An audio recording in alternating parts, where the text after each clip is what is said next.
It's funny, it's like I heard it all. Either people say, oh, I thought it's impossible to book with you. I'm like, did you try? And they're like, no. When you're doing a TV show, the networks, they start focusing on one thing, and if they can make people cry watching TV, then they won $1 million. And so the minute they see that, they're like, oh my God, I saw that episode, I started to cry. Like, every fucking episode, someone's gonna fucking cry. You don't get paid for doing TV shows. Like reality, there's a very minimal money that you make. Okay. I charge $300 an hour. Okay. And all reality is scripted. Yeah. The minute I tell you, can you walk outside again, come back in again, say hi to Peter, and then fucking walk back over here, that's scripted. Most of all, I think I get good clients. It could be worse. It could be like if I was a black and gray guy. Like black and gray clientele is the worst. It's the worst. Everybody that comes in for a clock has got the same story you've already heard 1,000 times. The father of time, and you're fucking, you know, like you're sand. It's absurd, man. They want to ask me if I want to book for next November. What the fuck? I don't even know I'll be in November at 24. I mean, I might be dead. I remember this one client that he ran over his baby and killed it. Wow. The baby was crawling. He got in his car to go to work. Oh man. No. Yeah, 2 years old. So I broke my hands. So this wrist only does this. That's all it does. So they removed the whole wrist, and then they put a piece of cadaver. Every doctor was like, you'll never tattoo again. I broke it sparring years and years ago. So the guy went to swim with the dolphins, and the dolphin grabbed him and tried to rip him in the water. Even dolphins, you know, not even in prison, right? It's a Donald Trump moment, ain't it? They send us these rapist dolphins. These dolphins that are coming, they're not the good dolphins. They're not the good dolphins. These are the bad dolphins. ¿Qué pasa, homifelas? Bueno, tengo el orgullo de estar aquí con Ami James y con Max Rodríguez. Me han acogido en Miami Ink y vamos a tener una charla sobre tatuajes. Ami James nos va a contar su historia, anécdotas del tatuaje, y vamos a tener aquí lo que yo creo que es uno de los vídeos clave de mi canal. Sé que siempre digo eso, pero es que últimamente no paramos de subir el nivel. Así que sin más dilación, vamos a empezar. How are you doing, Ami? Thank you for this opportunity. It's great to talk to you. Pleasure to have you here. So and Max as well. Max, of course. So here my friend Rene, he's from Spain. He's a content creator, and I was telling him a little bit about the story of the shop. What can you tell us about all this process? It's been like 30 years of tattooing now, right? Yeah, 30 years, almost 31, I guess, pulling up any minute. It's been a long time. I opened, this shop has been here for already, I think, 17 years, 18 years, I think. Mm-hmm. And the original Miami Ink was only 2-3 stores down. It's now a taco place. Yeah, we saw it. That's amazing. That was the original Miami Ink. Go figure that it'll be making tacos one day. But I actually started tattooing right around the corner at Tattoos by Lou, that was owned by an old-timer. And he apprenticed me, and then I've been here ever since tattooing. Back and forth from New York, obviously, and Europe as well. But this is my home. This is where I mostly work. I don't work hardly at any other shops. Yeah, I love my shop. Yeah, it's crazy because most of the people, they think that you don't even tattoo anymore, and that's crazy because you're here like almost every day tattooing, and you also go to the other shop in New York City. Yeah. But yeah, they can find you all the time here. It's funny, it's like, I heard it all. Either people say, oh, I thought it's impossible to book with you. I'm like, did you try? And they're like, no. And then a lot of people also have this idea that I charge like $1,000 an hour or some shit like that. Mm-hmm. I charge $300 an hour. Okay. It's not a lot for, you know, it's $100 a decade. Every 10 years I charge $100, right? Yeah. So 300, and the reason I charge 300 is because I like to do bigger stuff. Mm-hmm. I think it would be unaffordable for people to get big Japanese work, you know, when you're charging $500 an hour, $600 an hour. I think it's impossible for most. So I think $300 for me is fair. And I don't book myself ahead of time. I only book 6 weeks. 6 weeks in advance. 6 weeks in advance, Okay. finish. Okay, that's great because I bet no one will think that you would do it that way after. No. People are really surprised. They're like, oh, I just called about 2 weeks ago and I already got an appointment. I'm like, in 5 yeah. five years. From Yeah, because most people want to plan trips and they got to fly if it's from Spain or France, wherever they come from, right? They want to now ask me if I want to book for next November. And I'm like, this November? They're like, no, next November. I don't know, fuck, I don't even know I'll be in November at 24. I mean, it's impossible to know. I might be dead. Yeah, you're exactly. right. Such a long time to Yeah, plan. plus you feel like you're handcuffed, you know? You feel like you're a slave to your own work. I only like to tattoo because I like tattooing. I don't want to become a slave to tattooing. So I only book myself if I know I'm in here in Miami for 6 weeks or 7 weeks. Be like, I'm taking appointments for 7 weeks. Anybody who wants to kind of. And sometimes it's good. Sometimes it doesn't pay off because I kind of throw away so many appointments I want to book long ahead, you know. Yeah. And that sucks. But it is what it is. I'd rather have my freedom. Of course. And you like to do Japanese large-scale tattoos, right? Yeah, I only like to do Japanese and large scale. I don't mind doing small scale Japanese, but I prefer to do a larger scale because then once I get the outline done, then I can just come in, I don't have to think about it, just work on the piece. I like that kind of, what are you doing tomorrow? I don't know. It's Japanese. Somebody's coming in, I don't usually know what I'm working on the day before, and they walk in, I'm like, oh, I love this tattoo, and then, you work on something where you don't have to think about it. It's like if you're doing every day a new tattoo, there's all this prep work constantly. So technically, I would like to take only 40, 50 appointments a year, right? But each one will drive through the year, you know? If I could do 30 appointments a year, I'm good with that. But every month, each one comes once a month, then you're good. I can work every day of the month if I wanted like that. It's funny because we usually see the same people, like the same clients all the time because they're working on big pieces. Yeah. So they come back all the time. And I think it's cool because you develop friendships, things kind of are way cooler when you get to know your client. Eventually you become friends. I mean, most of my clients that I worked on big pieces became close friends, like after spending 80 hours on somebody's tattoo, you talk a lot, you get to, sometimes you don't. Do you normally like to talk or do you like to be silent? I guess it depends. It all depends. Some people are very animated, so they're like, they can't. I'm like, fuck, don't talk. Not allowed to. Like my client now. My client now is like, if he even said a word, he was moving. I was like, my friend, you're not allowed. You're not allowed to talk. And so, and I don't mind. I like the quiet. If it's a really cool conversation, sometimes you'll click with somebody, and it's kind of like being in a fucking bar, right? You can sit at the bar, you can have a conversation with somebody, you walk away and be like, that was a fucking nightmare. Yeah. Or you can sit at the bar and start talking to somebody and things fucking gel and click and everything's good, and you can have a 2-hour conversation and buy the guy a drink, right? Yeah. So it differs. Sometimes it's good, sometimes it's not so interesting, but 30 years, man, I've kind of fucking seen it all, bad clients, good clients. At the end, I figured if I stay quiet, it's the best way almost. Yeah. Then I don't gotta know if you're an asshole, if you're a nice guy, if you're, like... You don't want to find out. Yeah, sometimes. But eventually, when you're doing big pieces, you're gonna find out. Yeah, of course. It's not always good, but sometimes it's all right, like... Most of all, I think I get good clients.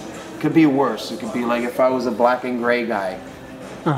Is it like it changes black a lot? and gray. Like black and gray clientele is the fucking worst. Do you think it's the worst of like from all the styles? We know that is the worst. It's the fucking worst. Yeah, for a fact. Yeah. Factual. Wow. Factual. Never thought about that. Factual. Everybody that comes in for a fucking clock or something else has got the same fucking story you've already heard 1,000 fucking times. Or like, the father of time and you're fucking, you know, like your sand. It's absurd, man. Dove and like everybody You know what? wants the I remember same shit. watching the show back in the day. It was all like horrible stories, like all sad moments for the people. And, yeah. and I was like, how this guy do it? It's You know, it's depressing. like It was all the super time, depressing. just, you know, sad stories, sad people crying and stuff. That's crazy. You know, that was kind of like the network. You know, when you're doing a TV show, the network starts fucking. They start focusing on one thing, and if they can make people cry watching TV, then they won $1 million. Literally, you know. Yeah. And so the minute they see that, they're like, "Oh my God, I saw that episode. I started to cry." And the network find out.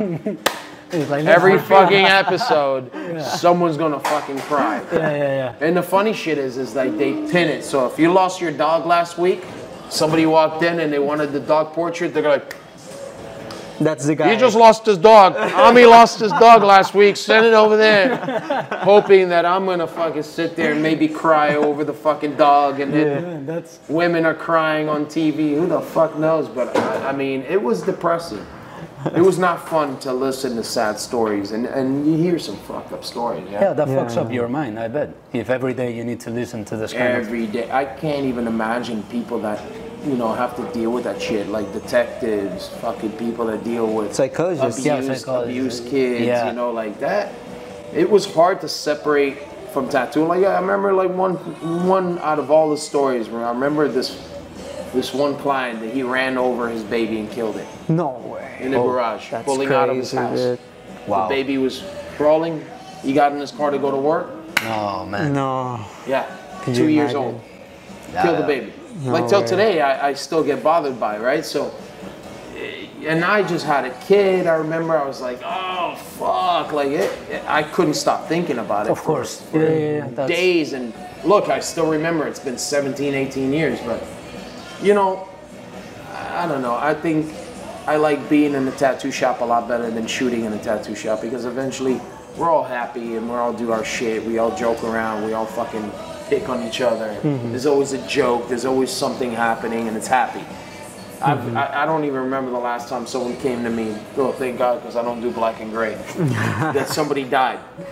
Yeah. You know, like nobody comes in and like, I want to get this koi fish because my friend died. They're like, oh. Yeah, it's not like that. No, it's like not like it's that. usually happy, some strong shit. You conquered something, you know, Yeah. like your perseverance. Yeah. And We things like were that. talking about the Japanese, traditional Japanese tattoos, that you're supposed to get what the tattooer wants you to get because of your story or your life or whatever it is. Can you tell us a little bit about That's it? something that some people, they don't know, because we are so used nowadays to get what you think you should get. You know, you go to the shop and say, I want this because I feel that I am this thing. So I think if you understand Japanese tattoos, it'll be a lot better for most to come to a tattoo artist and say, listen, I want to get a snake because I'm going through changes. I just decided to get, you know, divorced and da da da da. And that's a representation of a huge change, a big change, right? But most people don't have no fucking clue. So they come in and they're like, they want to get something, but they don't know the reason why. When you're doing a lot of Japanese work, you start realizing that everything has a huge meaning behind it. And then once you talk to that person, you can be like, you know what, you should probably get this. You should probably get that. You know, like just the other day I was talking to this fireman, and he's like, yeah, I want to get this, I want to get, I'm like, started thinking about what he does and how he does it. I go, no, you should get this. You know, you should get something that represents a hero. That was a local hero. As firemen, we look at him as a local hero. This specific, you know, samurai has got a story that matches your story.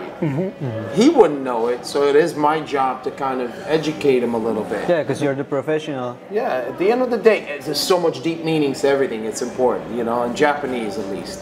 What's your favorite, let's say, character of the Japanese culture that you like to tattoo?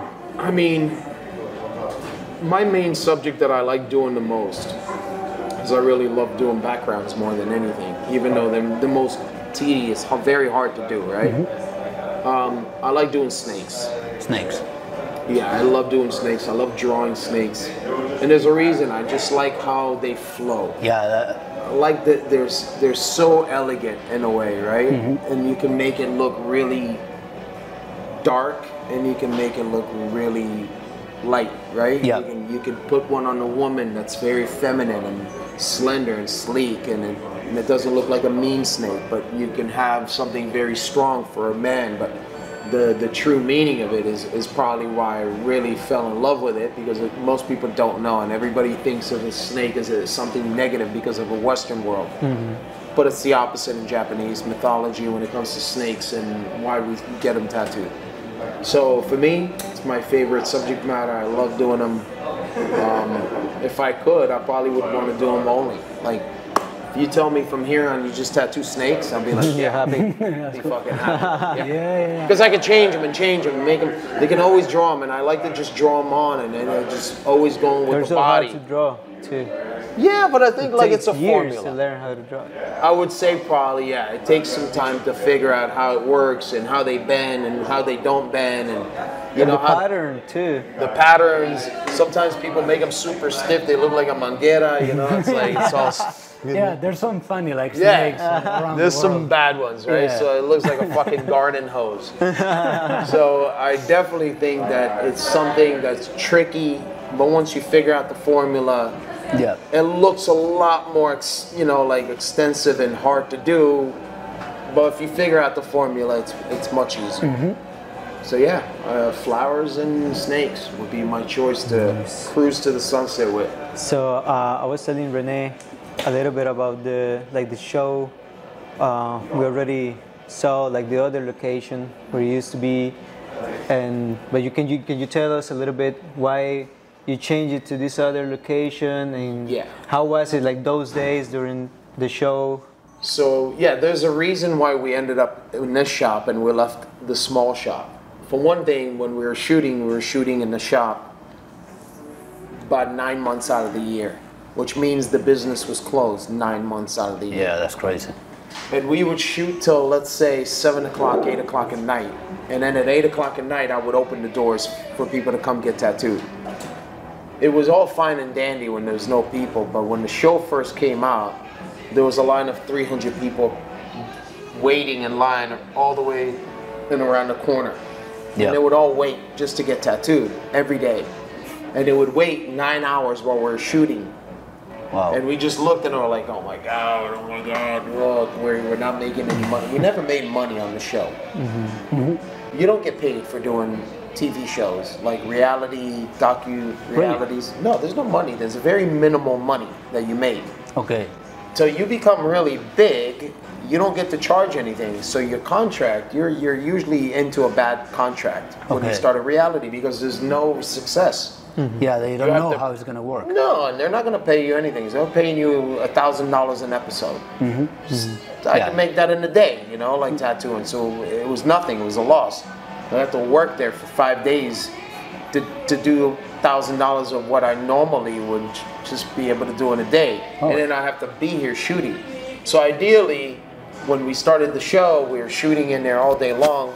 And as it became successful, there started being all these people trying to get tattooed, and we couldn't get to them. So finally, there was an eyeglass store that was right here, and they went out of business. And I ran to the landlord and be like, listen, man, I'm gonna take both spaces. I'm gonna operate out of this one and shoot in the other one. Or vice versa, if they wanted to switch, but one business is gotta stay open. So we ended up with 2 businesses. And then I ended up selling all the clothing and everything over there on that side and all the merchandise. And here we started tattooing. And funny enough is we had a breakup with Discovery TLC right as this one opened. Oh. Which was fine because I literally could have packed both of them with tattoo artists anyway. That's They were nice. both very busy. And then, like everything that happens when you make a hit, for 3 years this thing was insane. You Yeah. couldn't even fucking. Yeah, but it was imagine. stressful. People everywhere. and, Stressful, not fun in a way. It was almost like you came here and it was 500 people. So I couldn't even enjoy being here. I had to go through the back because if not, all I would do is just take pictures all day. Yeah. So I would have them open the back door, and I would sneak through the back, go through the alley, and come in and just go back in the room and never show my face in the shop, because it was literally, we would just do a photo shoot for fucking 9 hours. Oh yeah. So no, it wasn't that, you know, like if you're 21, maybe you're hungry for that shit, but I was already mid-30s, you know, when I did it. So I wasn't like that hungry to fucking shake hands and be famous and shit like that. Like in mid-30s, I already was having a baby. Like I didn't really give a shit about that. So I just try to stay like more low-key, spend time in the back with my friends, walk out, do 5 minutes of fucking pictures, have somebody pick me up in the car, and then done. Yeah, he told me that there were a lot of paparazzis, and it was like crazy famous thing. It was crazy. It was the biggest reality TV show in the United States. Yeah. And possibly at the time maybe for 2 years in the world, right? For something that was like American Choppers, you had, you know, you had a very limited amount of shows. So when it became successful, there wasn't streamers. You didn't have Netflix, Hulu, HBO, Showtime. There was nothing. Everybody watched cable TV, and then when all of a sudden there was a new show, it became this thing that I couldn't even walk around the streets. Yeah. It wasn't fun. You know, it's like, that shit's not fun. It ruined my fucking life in many ways. You know? Like I can't imagine, yeah. In a way, I never wanted to leave home, and I just wanted to go live somewhere fucking quiet and left the beach, and like, it literally, for somebody that's a tattoo artist, right, and we're the rejects of society. Yeah. For so many years, we're the rejects of society. To all of a sudden have everybody fucking kiss your ass, you know, was a weird thing. Yeah. You knew that it wasn't real either. It's just that they're kissing your ass because you're on TV. They didn't kiss my fucking friend's ass with tattoos across the street. He was just a normal guy. So you realize that you don't own any of this. Yeah. You know, it's a fake facade. And eventually, you know, like, thank God, 10 years later, things start getting easier and easier, and then, you know, you do another show and things go up, and then you wait for it to drop off, unless you're hungry for this shit. But I don't know, it's never been me. Yeah, no, I understand it had to be like an incredible, like, huge change, like from like being a tattoo artist, as you said, like a reject of society, that you know that you are on your niche, doing your thing, then becoming like football type of thing, like famous soccer. It was crazy. It was crazy. I mean, I can't. It's different, you know. Like when you're a streamer, right? Like you guys do a lot of streaming, and you have this presence that's online, but you're doing it yourself. You're creating it yourself. You don't have a network fucking telling you when to work, how many hours, how many years. You're gonna give me 35 fucking episodes in the next year and a half, and you're just like, that means I'm not going on vacation. I'm not gonna spend time with my kids. Like when you're doing what you guys do, it's a much freer world, right? Yeah, definitely. It's a world that belongs to the younger generation as well. I mean, it's not like the same appeal is going to come to me as it comes to you guys that are in the age of the viewerships, right? But I definitely would enjoy doing what you guys are doing a lot better than I would enjoy shooting a TV show, because you kind of get to be your own boss and do what you want and create what you want to create. It's in your vision. There's no script. No, there's no script, and we were scripted predominantly. Yeah, were you? Yeah, I mean, all reality is scripted. Yeah. The minute I tell you, can you walk outside again, come back in again, say hi to Peter, and then fucking walk back over here, that's scripted. Yeah. Whether I follow a script, it's not. It's still scripted, right? Yeah, I understand. So I think I definitely like the freedom that you guys have, and I would probably be more prone today if I was to start it all over again and do it again. It's definitely not to go back to TV doing it, but definitely build something if you have the energy. Like, as you know, this takes energy as well. Yeah, it's not easy. Did all of this affect your passion for tattoos at some point, or has it remained like the same throughout the years? Yeah, I mean, I lost a couple of years there, you know, being destroyed in the tattoo shop, shooting a TV show, you know, for a few years. Makes you not want to tattoo when the time's off, right? So when they say now you got 3 months off, you don't want to tattoo. Yeah. You've been working for 9 months straight. The time that you're not tattooing now, or you're not doing the TV show, the whole fucking 3 months I would take off, I wouldn't tattoo a thing. But after those 3 years, I went and shot another show, and I remember that I got to travel and I got paid good money, and at that point I was just giving free tattoos because the network gave me enough money to just shoot a show, and I didn't need to charge anybody for tattoos. Yeah. So that was kind of the true test of how much do you really love tattooing. And I figured that when you don't charge, you love tattooing a lot more. You know, That's true. It's a gift, right? It's a gift. It Like, I'm feels getting better. paid. I'm making money It makes to you be feel here. good. But it's like all of a sudden you really realize that, man, I can tattoo for free and still enjoy tattooing. Yeah, that's You know, if you have money and you're not relying, like this is our job, right? Like I support my family, I support, you know, my life through tattooing. But if I didn't need to, I would probably still continue to tattoo, but I would just give it to friends. yeah. They're like, you want a sleeve? No problem. Come and get a sleeve, and I'll just do it because I don't need your money and I got it already. Yeah. And I did it for a few years like that, and it was really nice. It was like 2 years where I just gave away free tattoos. I didn't give away huge pieces, right? Like you don't want to fucking start doing a back piece for free. Or, you know, you'll never forgive yourself for that. Eventually, you want to kill yourself working on a back piece because it's so tedious to get to the bottom and so many hours. Whereas sometimes you're like, I don't feel like tattooing anymore. Yeah, you get tired done, during the yeah. process, right? Yeah, and especially on big, huge pieces that take multiple years because your interest is lessening. That's why it's better sometimes once you figure it out not to change so much because you'll get bored of what you used to do. Right? Like the Japanese people stick to a specific style all the way for years and they won't change a fucking thing because knowing that if you change a thing, you'll have to go tattoo people from 7 years ago. You're not going to want to do that anymore. Yeah, that's true, and that's something that my tattoo artist told me. Like when we started my back, he told me, try to come here often so we can finish it like Before I lose interest. before I change my style and then I need to, you know, I don't feel it, and Yeah. he didn't say it like that, but I mean, But that it's was the the main truth. point, yeah. I mean, at the end of the day, it sounds rude, but we as tattoo artists are trying to get better and better and better and better. Yeah. If I don't get better next year, I might as well stop. Yeah. Yeah, And you're I've been right. tattooing for a long time. Yeah, and if you then- see your old tattoos and Yeah. you feel like that's shit, then you're doing it wrong. Yeah. You're That's true. supposed to dislike what you've done before. You can give yourself once in a while a pat on the back and be like, man, fucking tattoo still looks great. And I'll even tell him, like he'll be here and I'll be like, man, check out this tattoo I did like 10 years ago. Fucking thing still looks good, huh? You know, I'm like, I'm blown away that I still like it, right? Yeah. Because 90% of the fucking time, if it's 2 years old, I don't like it anymore. I've evolved from there. Wow, And that's you great. want to evolve.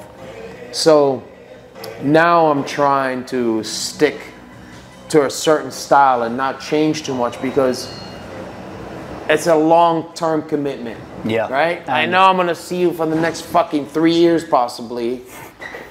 I need to like this at 3 years. Yeah. So once I kind of figured there's my very basic Japanese style that I have to stick to my formula, I stick to it. There's no changing much anymore, right? No, that's great. It's kind of like I can improve it in little ways, but not change the styles too much anymore. Yeah. There's one thing that not much people know about you is that you had an accident at some point with your hand and you couldn't tattoo for a couple years, right? No tattooing for 2 years. So I broke my hand, so they removed my wrist. They removed Yeah, your wrist. so this wrist only does this. That's all it does. It goes up, that's as far, and that's as far as it goes down. It doesn't bend. He has a That's it. huge scar, now I know. Yeah, there's a scar here, there's a scar all the way here, see it all the way Wow. across here, there's a scar here, there's one that's there, there's 2 holes here, 2 holes there. So they removed the whole wrist, and then they put a piece of cadaver, like somebody that died volunteered a piece of cartilage, and they put it in there. But after the surgery, I mean, I shouldn't have been tattooing anymore. You know, like it was so bad that every doctor was like, "You'll never tattoo again." Can I ask what happened? Boxing, Boxing. yeah, it's a smart sport for an artist. I broke it sparring years and years ago, Okay.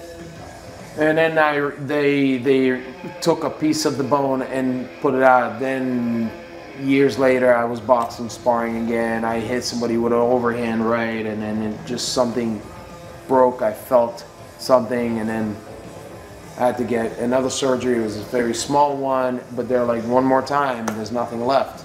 Yeah. You're gonna break this last piece, you'll lose all three. Wow. I went back to boxing, and that was it.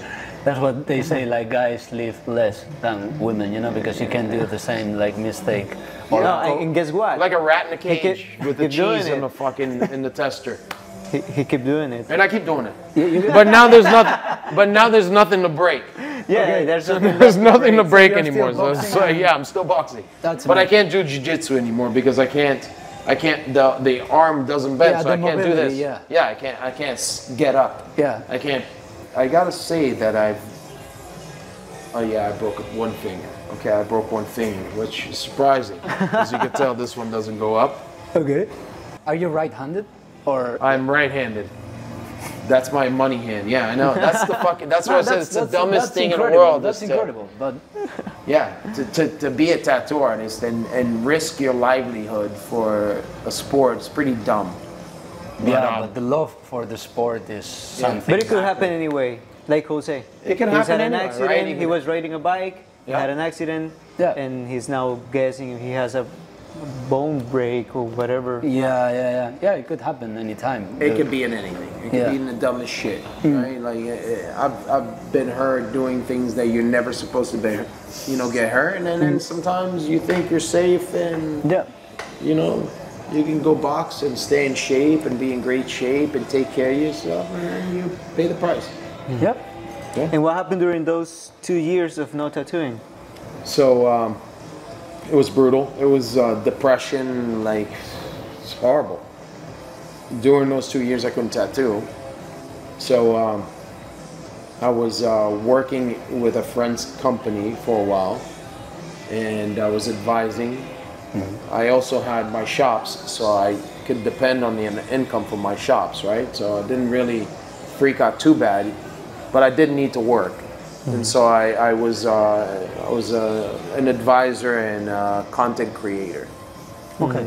But not the way you think. I can create a photo shoot, or I can create like a production, so full production. Yeah. Makeup artist, like that's what I did for Like so an long. art director or something like Yeah, you kind of like a.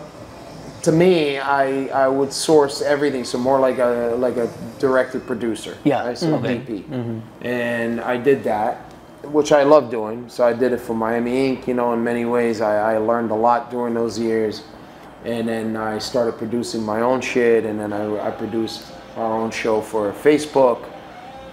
So I enjoy doing that stuff. It's creative. So it saved me because during those 2 years I would have been financially pretty fucked. And especially since we rolled right into I started tattooing, and then COVID came Oh god, fucking. As soon as I kind of recovered and started getting back on the horse and be able to tattoo, COVID. COVID fucking came, and that was like another kick in the dick, right? Yeah, it was pretty brutal. But I don't know how, miraculously, with a hand that I wasn't supposed to tattoo anymore with, I learned how to tattoo with it, and I actually think that I still improved. Somehow, miraculously, my tattoos got better when I had to slow down. Maybe my line work wasn't as good as it used to be, but I picked my battles differently, right? So because I don't have the ability to do perfect lines like I used to, I make it simple designs, right? Yeah. But I can do all the other things to make it look better. yeah, you adapt. So you adapt, yeah. exactly. Yeah. That's where you grow. And funny enough, man, to have friends going, then that I looked up to my whole entire life, going, you've never tattooed better in your life. After a surgery and an injury like that, it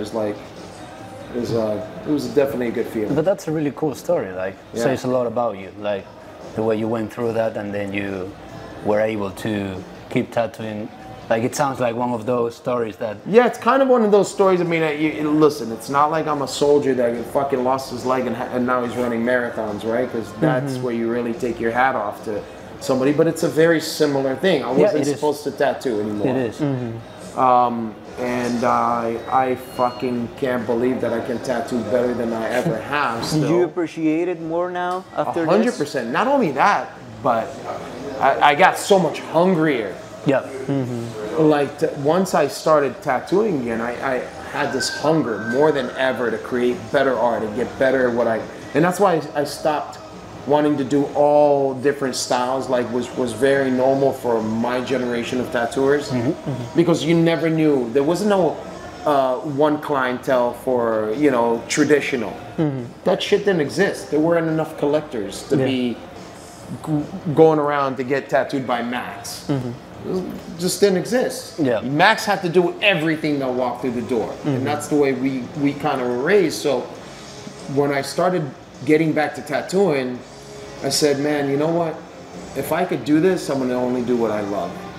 I'm not gonna fucking try to do so. I did it for maybe a year and a half where I was doing everything, or 2 years, and then I said, enough. Now you can tattoo again. It's hard for you to tattoo. It's still hard for me to physically tattoo. But I was like, now you're gonna just do what you love doing and focus on what makes you happy. And that was it. The best thing that ever happened to me, possibly, you know, is to get injured, to slow down, to really appreciate what I love doing so much, and be fortunate enough to be able to do it again. And fuck, man, it's a blessing. That's amazing. Yeah, I would actually like to ask you one question, because I love like funny anecdotes about tattoo artists. Like my own tattoo artists or people that I know have been telling me like the craziest shit I've ever heard. And I bet in this like tattoo studio you have experienced so many, but do you have like some specific ones or one that comes to your 100%. mind like that is really funny, like that you couldn't even believe it? I mean, there's some that I can't fucking even tell you. Yeah, of course. Yeah, that's normally the problem. Your viewers would not be able to digest. Well, you could. But I mean, it was one that really stands out, and it's too bad the drawing is not back there anymore. But there used to be a drawing back at the wall back here. So one day somebody came in here and wanted to get a dolphin wrapped around a human body, and we're like, what? What does that mean? And he goes, well, have you ever seen a dolphin penis? And Jimmy was like, Jimmy was my older brother, was like, no, I don't even know what dolphins have penises. Of course a dolphin has a penis, right? So he tells Jimmy, listen, man, don't laugh. This is a fucked up story, but you're gonna have to help out and maybe do this tattoo for me, something that represents. He goes, all right, tell me what happened. So the guy went to swim with the dolphins. No, man. And I guess somebody that was with him maybe got the dolphins excited. And the dolphin fucking grabbed him and tried to rape him. No. In the water. And the dolphin penis is kind of like, I heard it was like a corkscrew type of thing. That's wrapped around the fucking leg. Scary shit. And pulled him down. So there used to be a picture of a fucking guy getting raped by a dolphin back there, and everybody that would do a guest spot would come in and be like, trying to analyze, what the fuck is that? What am I looking at? We're like, what do you mean? It's a dolphin raping the guy. Even dolphins rape. No, not even in prison. Right? They say that dolphins are crazy, like crazy. Yeah, crazy, dolphins actually enjoy raping other dolphins, right? Yeah. Because you see them and you're like, oh, they're so nice and cute. Well, it's like people. They can be an asshole everywhere, right? Like you're gonna walk outside of the shop, you're gonna meet 9 assholes on the way home right now. I'm sure out of the 1,000 dolphins, there's probably 100 that are rapists. I mean, I'm sorry if I'm offending anybody by calling a dolphin a rapist. But it's a Donald Trump moment, ain't it? It's like they send us these rapist dolphins. These dolphins that are coming, they're not the good dolphins. They're not the good dolphins. These are the bad dolphins. They're not sending us to good dolphins. That's what happened. Oh shit, that exceeded my expectations. Well, I got better ones, but maybe, one day. Maybe some other day. That's amazing, man. Pleasure, brother. Hey. Right, brother. Max, It's always a always pleasure. good. Great, thank you so much. Hey guys, thank you so much, and hope you enjoyed it. Yeah, I did. All right, bro. Thank you. I love you. ¿Qué tal? ¿Qué tal? ¿Qué tal?